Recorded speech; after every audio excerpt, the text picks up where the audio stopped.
नमस्कार. मी प्राध्यापिका सारिका क्षीरसागर, केटीच्या महाविद्यालय मानसशास्त्र विभाग. विद्यार्थी मित्रांनो, आजच्या लेक्चरमध्ये आपण औद्योगिक व संघटनात्मक मानसशास्त्राचा इतिहास आणि औद्योगिक व संघटनात्मक मानसशास्त्राची कार्य कोणती आहेत ते बघणार आहोत. औद्योगिक आणि संघटनात्मक मानसशास्त्राची कार्य. आता औद्योगिक आणि संघटनात्मक मानसशास्त्राची कार्य कुठकुठली आहेत ते बघूया आपण.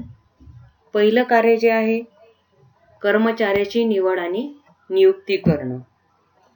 आता कोणत्याही औद्योगिक क्षेत्रामध्ये भरभराट होण्यासाठी चांगले कौशल्य असणाऱ्या कर्मचाऱ्यांची गरज असते आणि हे कर्मचारी किंवा या कर्मचाऱ्यांची निवड कशी केली जाते, तर त्यासाठी मानसशास्त्रीय चाचण्यांचा आधार घेतला जातो. त्यांचे स्किल बघितले जातात आणि मग त्यांच्या योग्य पदावर नियुक्त्या केल्या जातात आणि हे सगळं करण्यासाठी मानसशास्त्रज्ञ हे मदत करत असतात. म्हणून औद्योगिक आणि संघटनात्मक मानसशास्त्राची जी कार्य आहेत त्यामधलं पहिलं कार्य आहे कर्मचाऱ्याची निवड करणं किंवा कर्मचाऱ्याची नियुक्ती करणं आणि योग्य कर्मचाऱ्यांना बढती देणं. दुसरं जे कार्य आहे ते कर्मचारी प्रशिक्षण आणि विकास, ट्रेनिंग अँड डेव्हलपमेंट असं आपण ज्याला म्हणतो.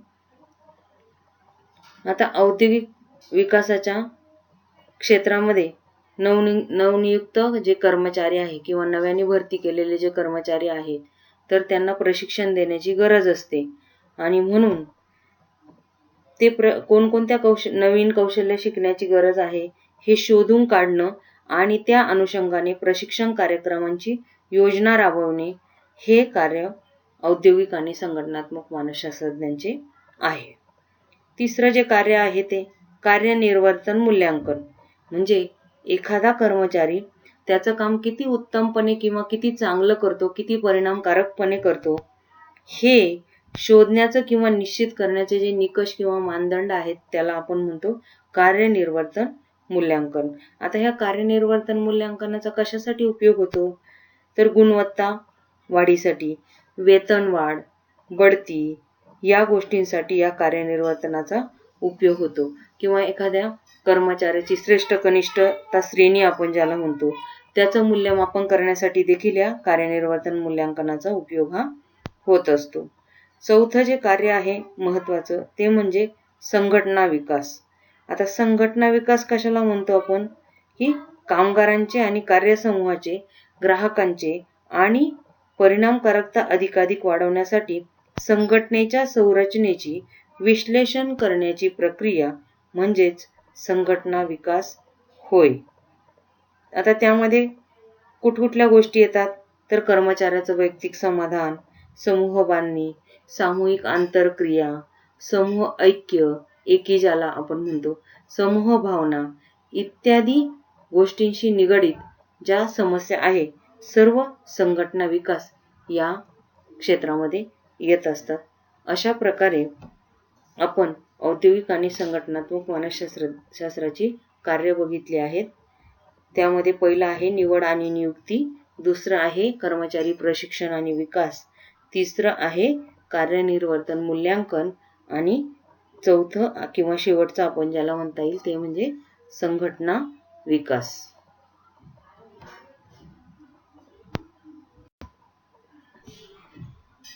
आता आपण औद्योगिक आणि संघटनात्मक मानसशास्त्राचा इतिहास बघूया. The history of industrial and organisational psychology. आता साधारणतः औद्योगिक आणि संघटनात्मक मानसशास्त्र ही मानसशास्त्राची नव्याने उदयास आलेली शाखा आहे, पण त्याच्याबद्दल वेगवेगळ्या लोकांचे मतभेद आहेत. साधारणतः याचा प्रारंभ 1879 पासून मानला जातो, पण वेगवेगळ्या लोकांची वेगवेगळी मतं आहेत, तर ती आपण बघूया. वॉल्टेर डिस्कॉर्ट यांनी 1903 मध्ये जाहिरातीचे सिद्धांत असं ग्रंथ लिहिला आणि त्याच्यामध्ये त्यांनी असा उल्लेख केलेला आहे की साधारणतः 1903 मध्येच औद्योगिक आणि संघटनात्मक मानसशास्त्राचा उदय झालेला आहे. त्यानंतर दुसरे जे मानसशास्त्रज्ञ होते ह्युगो मुन्स्टरबर्ग यांनी 1910 मध्ये मानसशास्त्र आणि औद्योगिक कार्यक्षमता या विषयावर लिखाण केलं आणि त्यांचं असं मत होतं की 1910 मध्ये औद्योगिक आणि संघटनात्मक मानसशास्त्राचा उदय झालेला आहे आणि हे सगळं असे मतभेद जरी असले तरी सुद्धा औद्योगिक आणि संघटनात्मक मानसशास्त्र ही मानसशास्त्राची जी शाखा आहे ती 20व्या शतकाच्या प्रारंभापासून उदयास आली असं आपल्याला दिसून येतं. मग त्याच्यामध्ये अनेक लोकांनी संशोधनं केलेली आहेत. जसं वॉल्टर डिस्कॉल्ड, मुन्स्टरबर्ग, जेम्स कॅटेल, हार्लो गेल, जॉन वॉटसन. आता जॉन वॉटसन यांना आपण वर्तनवादाचा प्रणेता म्हणतो आणि जॉन वॉटसन हे अमेरिकन सैन्य दलामध्ये मेजर या पदावर काम करत होते. त्यामुळे त्यांचं या क्षेत्रात अत्यंत महत्त्वाचं असं योगदान दिसून आलेलं आहे. फ्रेडरिक टेलर, बिल्स, लिलियन ग्रिलबेथ इत्यादी लोकांनी या औद्योगिक व संघटनात्मक मानसशास्त्राच्या कार्यामध्ये मोठं संशोधन असं केलेलं आपल्याला दिसून येतं. पुढे बघूया आपण पहिला महायुद्धाचा काळ. आता पहिल्या महायुद्धाच्या काळामध्ये मानसशास्त्रज्ञांनी पहिल्यांदा सैनिकांच्या निवडीसाठी मानसशास्त्रीय चाचण्यांचा वापराची पहिली संधी उपलब्ध करून दिली. आता आर्मी अल्फा आणि आर्मी बीटा अशा 2 मानसिक क्षमता मापन चाचण्या विकसित केल्या गेल्या. आर्मी अल्फा जी चाचणी होती ती ज्या लोकांना लिहिता वाचता येत होते त्यांच्यासाठी होती आणि आर्मी बीटा जी होती ती अशिक्षित लोकांसाठी होती. मग ज्यांना लिहिता वाचता येत होतं त्यांना चांगली पदं देण्यात आली आणि ज्यांना लिहिता वाचता येत नव्हतं त्या लोकांना शिपाई या पदावर त्यांची नियुक्ती करण्यात आली. आणि याच्यामध्ये जॉन वॉटसन मी मगाशी बोलल्याप्रमाणे हे पहिल्या महायुद्धात अमेरिकन सैन्य दलात मेजर होते. त्यामुळे त्यांनी वैमानिकांसाठी वेगवेगळ्या चाचण्या या विकसित केल्या. पुढचा मुद्दा बघूया. काल व गती अभ्यास किंवा काल व गती अध्ययन आपण ज्याला म्हणतो टाइम अँड मोशन स्टडीज. आता Frederick Taylor, Frank Gilbreth, Lillian Gilbreth या तिघांचं संशोधन या काल व गती अध्ययनाच्या क्षेत्रामध्ये खूप महत्त्वाचं असं दिसून येतं. आता टेलर आणि ग्रिलबेथ हे दोघं इंजिनियर होते, पण ग्रिलबेथच्या पत्नी ज्या होत्या लिलियन ग्रिलबेथ या मानसशास्त्रज्ञ होत्या आणि या तिघांनी जरी वेगवेगळ्या ठिकाणी काम केलेलं असलं तरी त्यांचं काही गोष्टींमध्ये समानता होती का जी कार्य परिस्थितीत निष्पादनाच्या समस्या सोडवणे हाच हेतू डोळ्यासमोर ठेवून या तिघांनी पण औद्योगिक आणि संघटनात्मक मानसशास्त्राच्या क्षेत्रामध्ये अभ्यास केलेला आपल्याला दिसून येतो.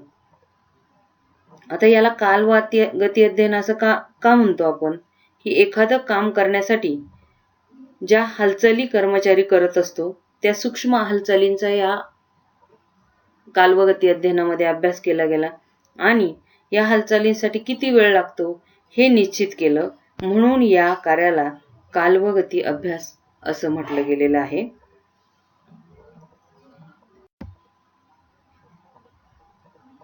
फ्रेडरिक टेलर, फ्रँक ग्रिलबेथ हे दोघं इंजिनियर होते आणि लिलियन ग्रिलबेथ ज्या आहे त्या मानसशास्त्रज्ञ होत्या.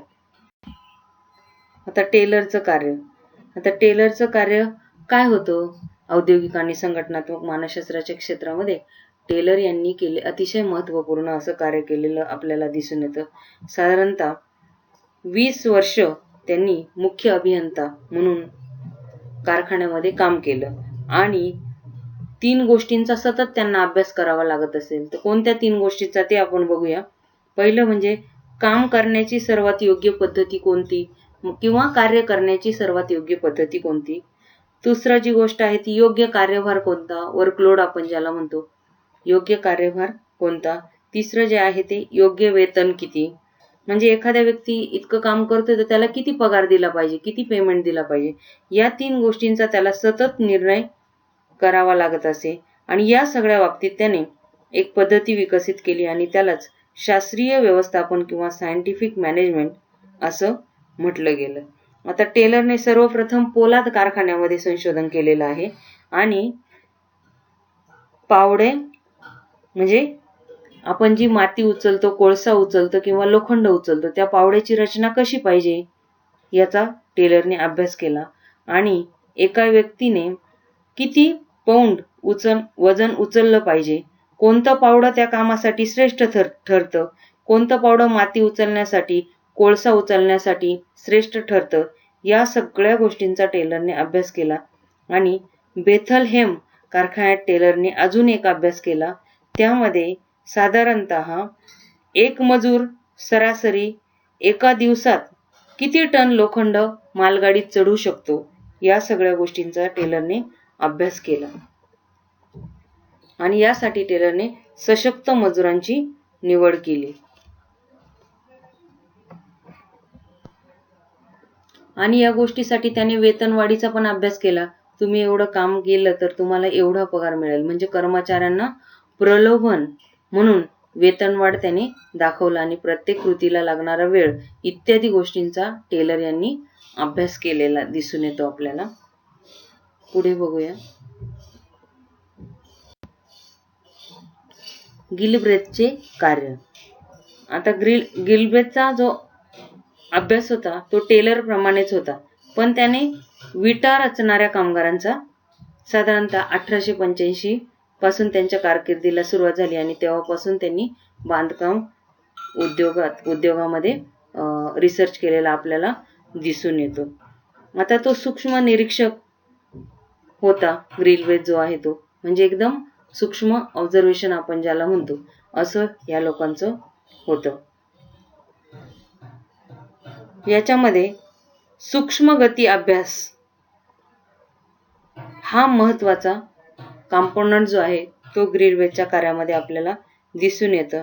आणि विटा रचण्याच्या कार्यामध्ये ग्रिलब्रेथ यांनी फार व्यापक असं संशोधन केलेलं आहे. विटा रचताना एखादा कर्मचारी प्रत्येक वीट रचताना कोणत्या आणि किती वेळा हालचाली करतो, या सगळ्या गोष्टींचं विश्लेषण किंवा ॲनालिसिस ग्रिलब्रेथ यांनी केलेलं आपल्याला दिसून येतं. आता ग्रिलब्रेथ यांना असं दिसून आलं की प्रत्येक वीट रचणारा जो कर्मचारी आहे तो 18 हालचाली करतो आणि ज्या 18 हालचाली करतो तर तेच काम तो 5 हालचाली करून देखील करू शकतो.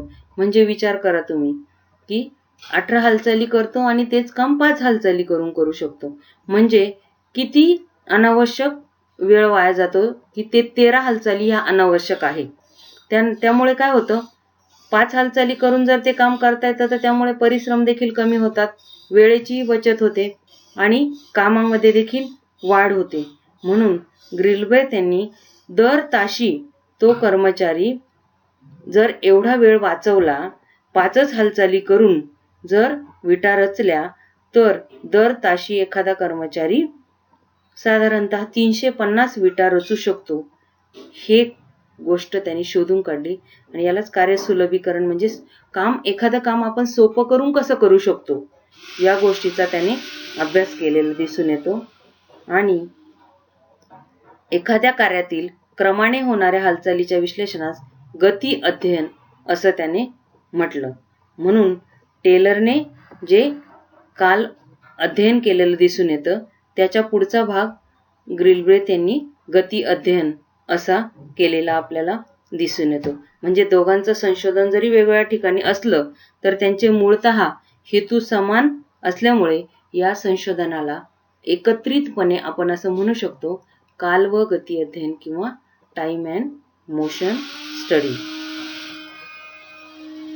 पुढे बघूया आपण हॉथॉर्न अभ्यास.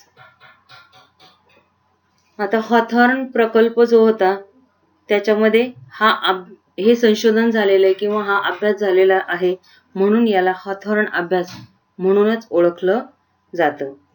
आता त्याच्या आधी काय केलं जायचं, औद्योगिक क्षेत्रामध्ये मानसशास्त्रज्ञांचं कार्य कर्मचाऱ्यांची निवड करणं, कर्मचाऱ्यांचं स्थान निश्चित करणं या सगळ्या बाबतीत मर्यादित होतं. पण त्याच्या पुढे जाऊन कर्मचाऱ्यांच्या कार्यक्षमतेसंबंधी किंवा कामाच्या क्षमतेसंबंधी संशोधन करण्यात आले आणि याला हॉथॉर्न अभ्यास असं आपण म्हणतो. आता कर्मचाऱ्यांच्या निष्पादनावर कुठकुठल्या गोष्टींचा परिणाम होतो हे हॉथॉर्न अभ्यासात अभ्यासलं गेलं. त्याच्यामध्ये प्रकाशाची योजना, उजेड आपण ज्याला म्हणतो पुरेसा प्रकाश, नंतर तापमान आणि आर्द्रता, तापमानाचा देखील आपल्या बॉडीवर परिणाम होत असतो, आपल्या कामावर, आपल्या स्वभावावर, सगळ्या गोष्टींवर तापमान आणि आर्द्रतेचा परिणाम हा होत असतो. कर्मचाऱ्यांचे कामाचे वेळापत्रक व त्यांना दिली जाणारी मजुरी, म्हणजे विश्रांती कालावधी किती आहे कर्मचाऱ्यांचा, कर्मचाऱ्यांना दिला जाणारा पगार किती आहे, या सगळ्या गोष्टी याच्यामध्ये अभ्यासल्या गेल्या. पण हे सगळा अभ्यास करताना भौतिक घटकांचा अभ्यास केला गेला. पण हॉथॉर्न प्रकल्प जो आहे त्यांनी या भौतिक गोष्टींबरोबरच जो कर्मचारी आहे त्याला सामाजिक आणि मानसिक घटक जे आहे ते सुद्धा त्याच्या कामावर परिणाम करतात. जसं भौतिक घटक परिणाम करतात त्याप्रमाणेच सामाजिक आणि मानसिक घटक देखील परिणाम करतात. हे हॉथॉर्न अभ्यासामुळेच आपल्याला दिसून आले. आता सामाजिक आणि मानसिक घटक का परिणाम करतात? आता a man is a social animal आपण म्हणतो, मनुष्य हा समाजाशिवाय राहू न शकत. तर आपण घरच्या सारखंच कामाच्या ठिकाणी किंवा जॉबच्या ठिकाणी वेळ घालवत असतो, म्हणून सहकार्यांशी संबंध देखील चांगले पाहिजे. नेतृत्वाचे स्वरूप कसं पाहिजे, म्हणजे आपला जो नेता आहे, आपले जे वरिष्ठ आहे त्यांच्याशी संबंध कसे आहे, ती व्यक्ती कशी आहे, याचा सुद्धा आपल्या कर्मचाऱ्यांवर परिणाम हा होत असतो. नंतर कर्मचाऱ्यांमधील अनौपचारिक समूहाची निर्मिती, त्याचा देखील परिणाम होत असतो. इंटरपर्सनल रिलेशनशिप आपण ज्याला म्हणतो, आंतरवैयक्तिक संबंध, त्याचा देखील कर्मचाऱ्यांच्या मनावर परिणाम होत असतो किंवा कामावर परिणाम होत असतो. कर्मचाऱ्यांच्या अभिवृत्ती, आवडी-निवडी आपण ज्याला म्हणतो. आता सारख्या स्वभावाचे लोक एकत्र येतात किंवा काही गोष्टी, काही अभिवृत्ती जर सारख्या असेल तर काही त्यांच्या स्वभावामध्ये काही साम्य असेल तर असे लोक एकत्र येतात, मग त्यांना सॅटिस्फॅक्शन चांगलं भेटतं. कर्मचाऱ्यांच्या अभिवृत्ती आपण म्हणतो. संप्रेषणाच्या रीती, बोलण्याची पद्धत कशी आहे.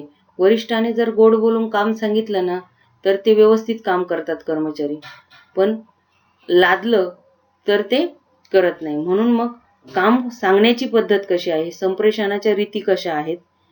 आता संप्रेषण हे अनेक प्रकार आहे संप्रेषणाचे. आपण संप्रेषणाची व्याख्या बघूया की प्रेषकाकडून ग्राहकाकडे होणारी विचारांची देवाणघेवाण, त्याला म्हणतो आपण संप्रेषण.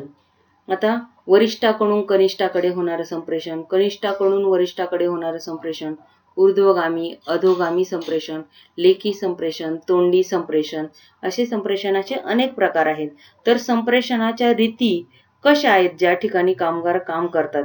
संप्रेषणाच्या रीती जर चांगल्या असतील तर तिथे पण कामगार हा सॅटिस्फाईड असतो. त्याच्यानंतर व्यवस्थापकीय आणि संघटनात्मक घटक, म्हणजे मॅनेजमेंटशी रिलेटेड जे घटक आहे, मॅनेजमेंट चांगलं असेल तरी सुद्धा लोक समाधानी असतात. थोडा कमी पगार असला तरी सुद्धा लोक म्हणतात आमचं मॅनेजमेंट खूप सपोर्ट करतं. मग अशा गोष्टींचा हॉथॉर्न अभ्यासामध्ये स्टडी केला गेला आणि या ज्या गोष्टी आहेत त्या कर्मचाऱ्याच्या कामाच्या क्षमतेवर, कर्मचाऱ्यांच्या प्रेरणेवर आणि कामापासून जे मिळणारं समाधान आहे त्या गोष्टींवर प्रभाव टाकतात. अशा गोष्टी ह्या हॉथॉर्न अभ्यासामुळे आपल्याला स्पष्ट झाल्या किंवा हॉथॉर्न अभ्यासामुळे आपल्याला समजलं.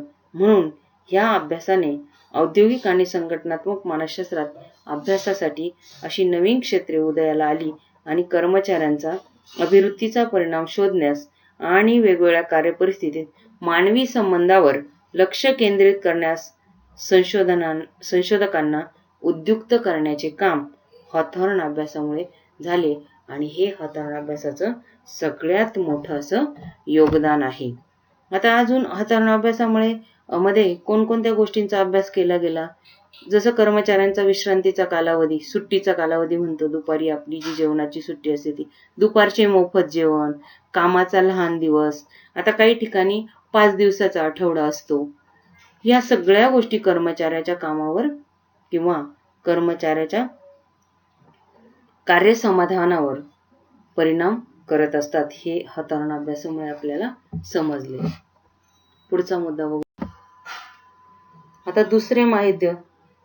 दुसऱ्या महायुद्धाच्या काळामध्ये साधारणतः 2000 पेक्षा जास्त मानसशास्त्रज्ञ कार्यरत होते आणि त्यांनी सैनिकी सेवेमध्ये विविध शाखेत नव्याने भरती होणाऱ्या सैनिकांना वेगवेगळ्या मानसशास्त्रीय चाचण्यांच्या सहाय्याने वर्गीकरण केलं.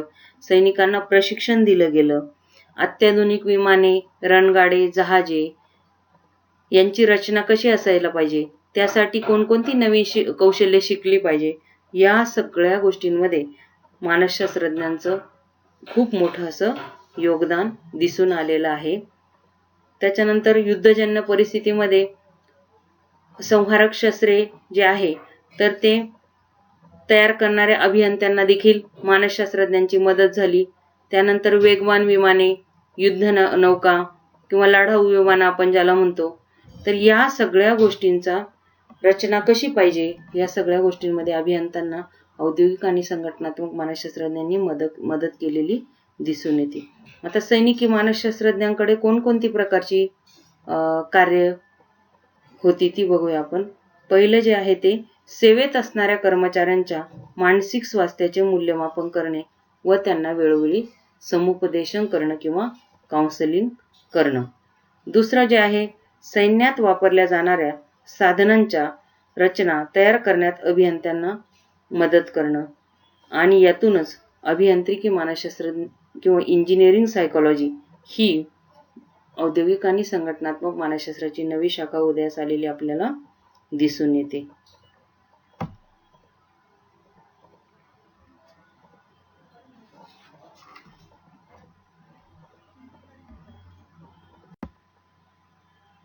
अशा प्रकारे आपण औद्योगिक आणि संघटनात्मक मानसशास्त्राचा इतिहास आणि औद्योगिक आणि संघटनात्मक मानसशास्त्राची कार्य बघितली.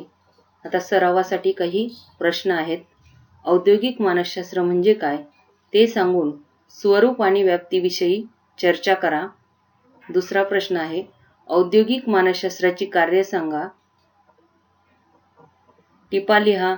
त्याच्यामध्ये आहे सैद्धांतिक मानसशास्त्र आणि उपयोजित मानसशास्त्र.